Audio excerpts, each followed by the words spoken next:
Hello. Bien. Bien, bien, prendiendo velitas.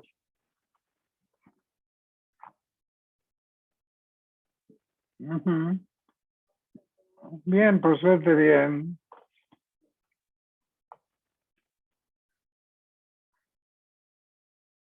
Ok, ahora tengo ya el share ahora. Me tiene podrido esto. Hi, Mario. Can I start? Gracias, gracias. Gracias, gracias. Un beso. Gracias.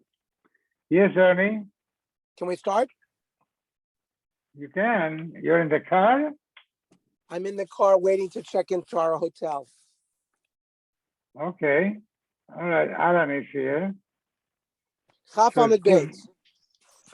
Oh, yes. Chaf Amid Beis. Yeah. Nizdamin lo yadam echad shay mechar b'yoser. That Rabbi Eliezer ben Rabbi Shimon was walking, and a very ugly man came in front of him. Amar lo shalom alecha Rebbe. The man said to him, shalom alechem. V'lo hechzir lo. And he didn't respond. Amar lo reika kama mechar osoish. He said, look how ugly this man is. Shema kol bnei yerecha mechorin kamoscha. Are all the people in your city this ugly? Amar lo eni yodeh, I don't know. And lech ve'amor lo uman shasani kama mochar kli zeh shasita. Go tell the Creator Hashem how ugly the kli that he made. So Rabbi Eliezer understood Kivin shiyod b'atzma shechata, that he sinned. Yoreh ben achamor. He came off of his donkey. V'nishtatich lefonav. He bowed down in front of him. Amar lo na'nesi lecha mecholi. You answered me good. Forgive me. Amar lo eni mochel lecha. Asher telech luman shasani ve'emer lo. Kama mechar kli zeh shasita. You have to go to HaKadosh Baruch Hu and tell him what you said to me. So Rabbi Eliezer trailed after this man to their city. So the people said to Rabbi Eliezer, so the man said, who are you calling Rebbe? The person who's walking behind you. If that's your Rebbe, there shouldn't be a lot of him. He insulted me. You should forgive him. He's a big Talmid Chacham. I will be moichelim because of you. Came. But as long as he doesn't do this again.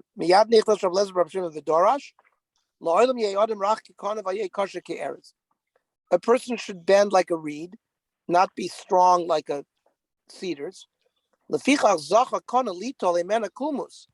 reed became the instrument because they would use that to make pens. That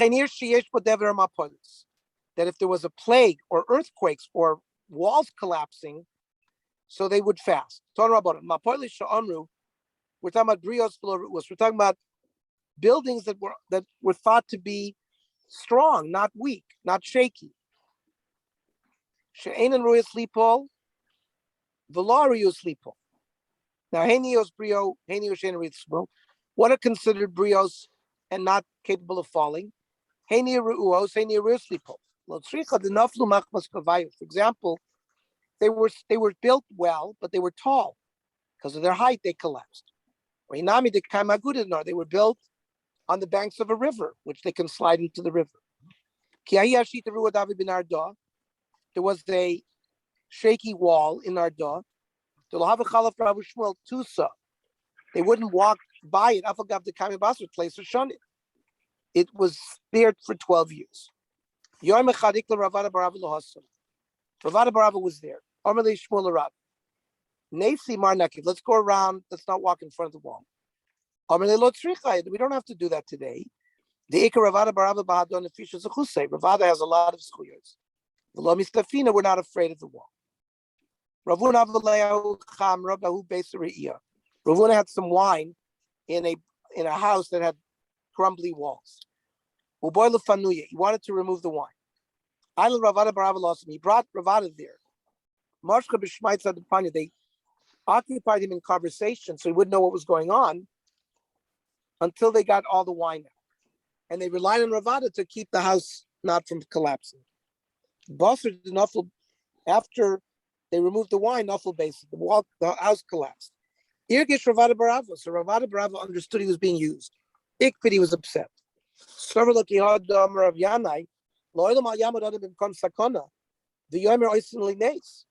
A person shouldn't stand in a dangerous place like at the tip of the Grand Canyon and say, Hashem, we're going to make a miracle for me. And maybe they won't do a miracle. And even if they're going to do a nace, they deduct it from your ledger. Yaakov Avinu also was afraid of the nisim that were being done, that it was going to reduce his zechuyos. What did Ravada Barava do?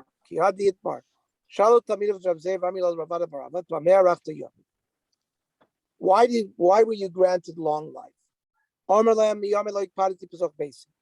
I wasn't upset with people in my house. I didn't walk in front of somebody bigger than me. I didn't think about Torah and dirty places. I didn't walk Arba Amis without speaking Torah or Tefillin. I didn't sleep in the yeshiva. I wasn't happy when my friend stumbled. I didn't call my friend by his nickname. Or the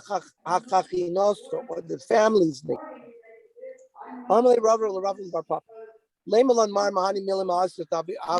Tell us some good things that Ravuna did. I don't remember things he did when he was young, but I remember old. Cloudy day, when it was going to rain, they would carry him around the city in a golden chair. No, I'm going to stop in a minute. They would walk him around the city. Any wall that he saw was going to collapse. He paid for it to be destroyed. If it was capable for the owners to build it, they built it. If the people didn't have money, he would pay for it. He would send his servant to the market. All the vegetables that the growers would bring, he would buy any leftover. He would throw them in the river. Why not give them to the poor people? Because he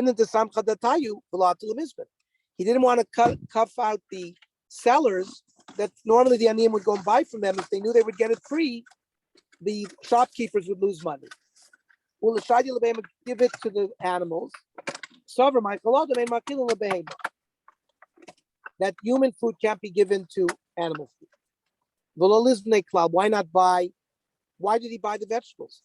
Because then the gardeners won't bring the vegetables if they know no one's going to buy it.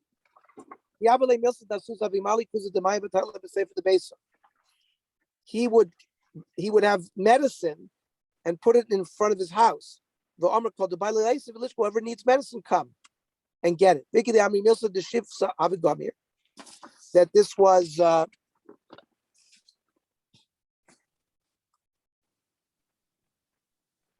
it's like a skula. The Omer called the everyone can come get the skula. When he would cut bread, he would tell the people, whoever needs to eat, come to eat.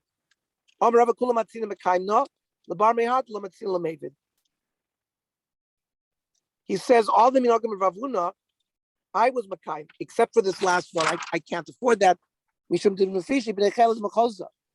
Because there were a lot of army people in Mechuzah that I would have to feed. I don't have the money to feed them. Gentlemen, I am going to stop here.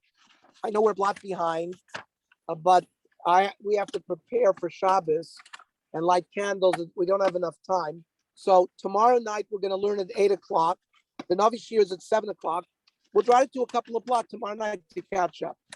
I wish everybody a good Shabbos. Good Shabbos. Okay. Thank you, Ernie. Thank you. Bye-bye.